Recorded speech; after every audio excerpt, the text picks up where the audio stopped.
information tonight about the man accused of shooting 10 people at a Boulder King Soopers 2 years ago. Good evening. I'm Ann Trujillo. And I'm Shannon Ogden. Glad you're with us tonight. In a re-evaluation, the state determined he is competent to stand trial. It's been months of back and forth, with 3 other psychologists finding the suspect not mentally capable to proceed. Denver 7 Chief Investigative Reporter Tony Kovaleski is joining us now from our newsroom, diving into new details submitted to the Boulder DA's office. Tony? Yes, Ann, Shannon, obviously it's a day we all remember and will never forget. He faces more than 100 criminal charges and is accused of killing 10 people inside of that Boulder King Soopers. Originally, psychologists at the state mental health hospitals ruled that the accused shooter was incompetent to stand trial. At that time, prosecutors raised concerns that he was choosing not to participate in his recovery. But according to the most recent report by the Colorado Department of Human Services, the suspect's competency has now been restored. Report of shooting in progress. It's been 2 years since the chaos unfolded inside that local supermarket in Boulder.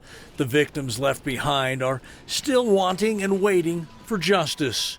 Police arrested the alleged shooter at the scene, shirtless and covered in blood. Months later, his defense argued he has schizophrenia. He was pretty competent when he went and bought a gun. Pretty competent when he drove to King Soopers. Pretty competent when he surrendered to the police. So how does that change? Robert Old's niece, Ricky, was one of the victims killed in the shooting.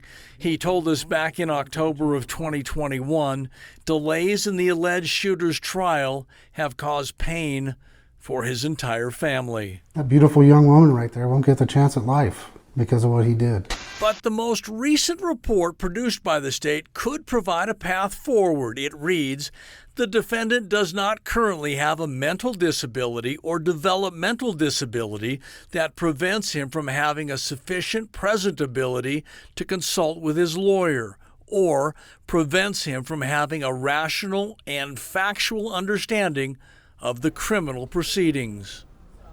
A judge will still need to accept the state's latest competency ruling in order to move forward, but a status hearing in the case has already been set for the 29th of this month. We are following all of the developments and we'll keep you updated. Ann?